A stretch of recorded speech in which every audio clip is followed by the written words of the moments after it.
The Tigers were supposed to play the Chicago White Sox, but the game got rained out and postponed to Monday.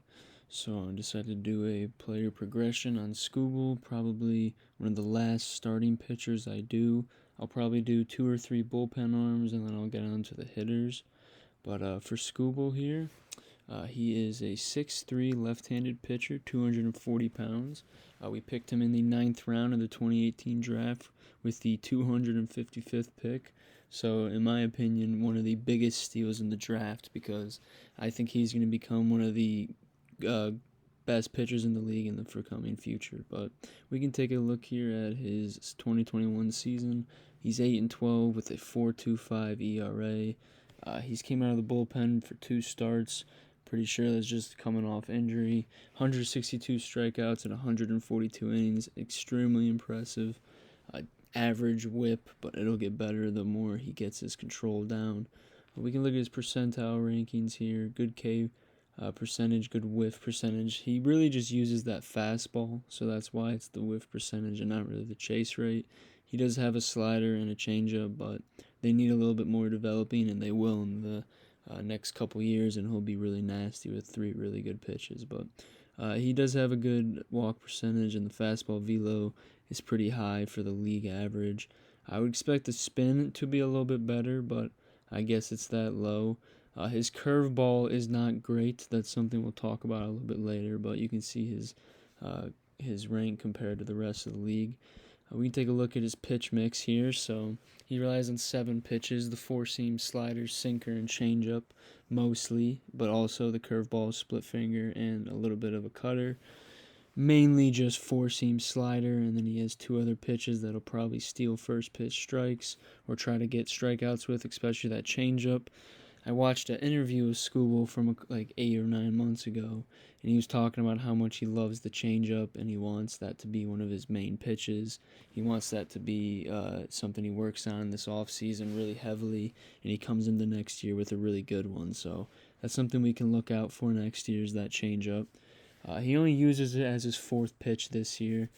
That sinker is pretty shocking to me. I did not think he threw that many of them, but pretty accurate. This website's usually pretty accurate. The 4-seam slider mainly, like I said about Matt Manning and Casey in my other 2 videos.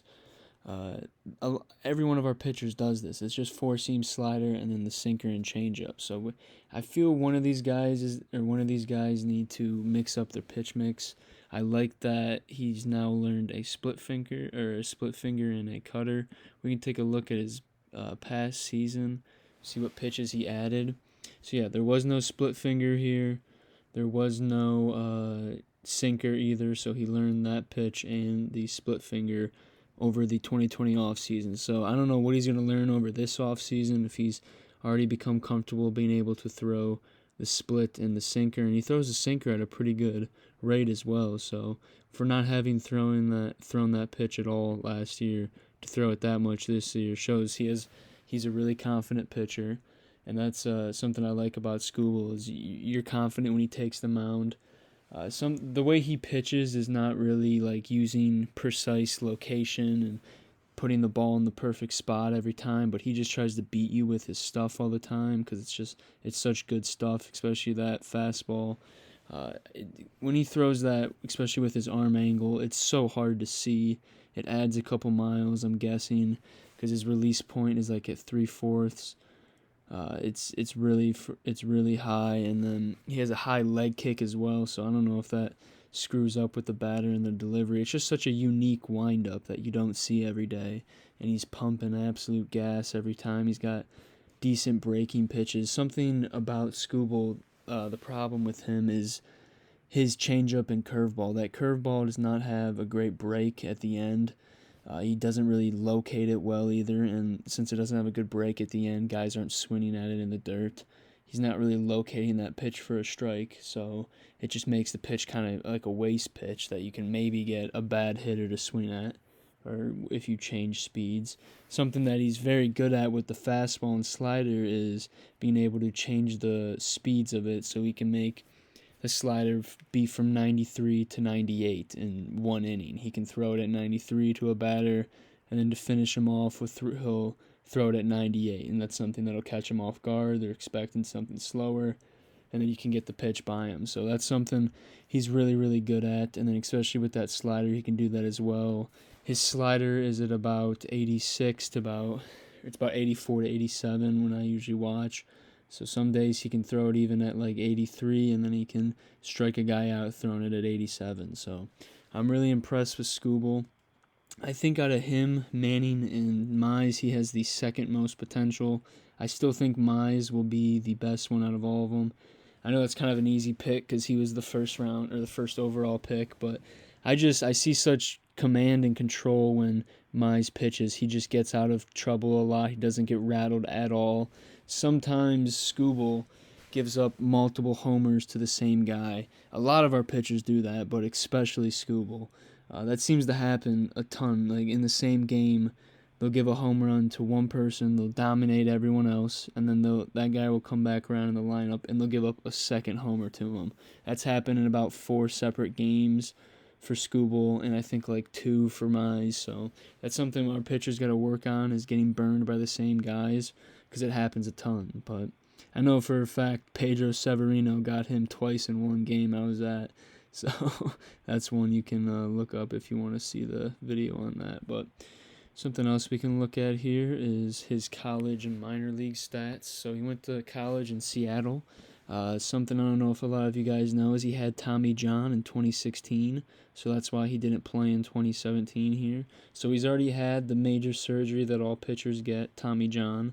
So I don't know if that means he won't have to get it anytime soon and we'll have a healthy pitcher for the most part, but I hope I don't jinx that and he's injured for the next couple years. But I think he'll be healthy. He has a pretty aggressive windup, so I don't know if his elbow is being strained or anything like that, but I'm sure Federer is smart enough to make sure he's not going to hurt himself. And the way we pitch our pitchers on innings restrictions, we should have a pretty healthy Tarik Skubal for however long he's on our team. But on to his college stats here. A couple good seasons overall, 21-7 with a 3.36 ERA, 224 strikeouts and 200 innings.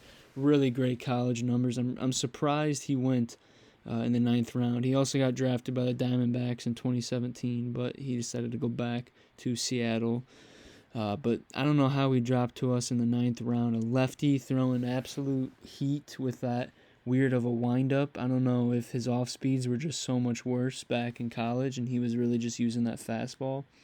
But he's now developed a lot of good pitches, so something we can look at here is some Skubal highlights.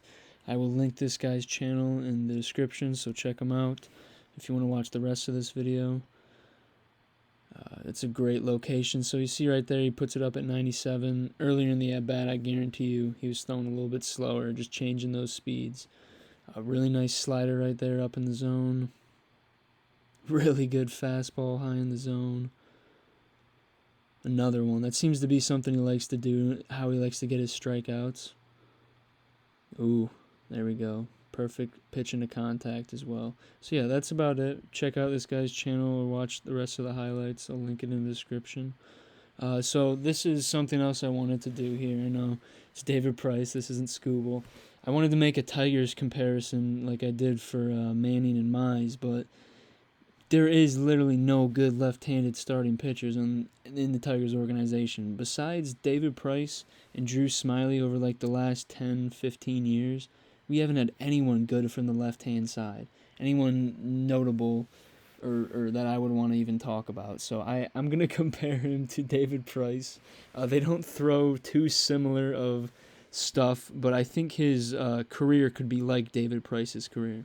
Now, David Price is 154-82 with a 3.3 ERA career in 2,100 innings with about 2,000 strikeouts. So insanely impressive career. I think Skubal can have a similar career to David Price when it's all said and done. He has the potential to be pitching in the low 3s to high 2s for multiple seasons. Some nights he looks absolutely untouchable, and he'll just get burned by one batter or 2 batters, and a couple bad walks will screw him. But he has so much potential, and some days, like I said, he just looks unhittable. So he has the ability to do this or have this kind of a career in 13 seasons. But So that's kind of my Tigers comparison. We can take a look here at some David Price. We'll just keep it at that.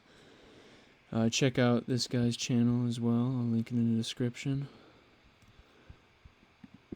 On to David Price's career. So yeah, like I said, he's in a bullpen role now. So I don't know if Skubal will ever be used as a bullpen role. I think his stuff is too good to just use him solely out of the bullpen. But yeah, that's it for David Price. So this is the last thing I wanted to do. This is his ceiling. I think he could maybe have a similar career to Clayton Kershaw. And the reason why I'm saying that is his pitch mix. Clayton Kershaw and him pitch a very, very similar pitch mix. They don't have the most similar windups, but they're both lefties. Nice drop in a curveball, and they both use the fastball pretty well. Kershaw's fastball is a lot slower, so that is something a little bit worse about it, but in terms of using the pitch mix, I think it's pretty similar to the way Skubal will be using his in the future. And will he have Clayton Kershaw's career? Probably not. This guy's a Hall of Famer, one of the GOATs for sure.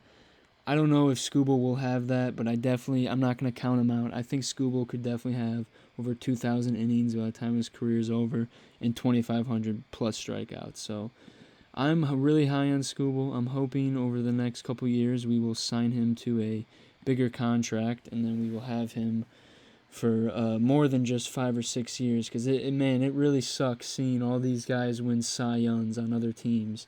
I read something the other day that if Robbie Ray wins the Cy Young this year, 5 former Detroit Tiger players have won the Cy Young since 2014 with other teams. So I don't know if it's just awful. Our front office is just absolutely awful. Letting Max Scherzer walk in free agency to anyone else after putting up the numbers he did with us his final 2 seasons was a recipe for disaster. We were asking to be in misery for the next 5 years, watching him pitch and get Cy Youngs and no-hitters and win championships.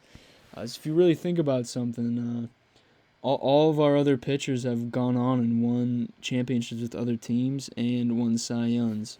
Scherzer, Rick Porcello, Justin Verlander, that was our whole starting 3, and Anibal Sanchez was with Scherzer. But anyway, this is about Skubal. I'm hoping Skubal will be with us for a while, and yeah, that's about it for this progression video. Tomorrow as well, it's another off day, so I'll have another off day video instead of pre-games and post-games. But yeah, this is Skubal, and we will be back for another one tomorrow.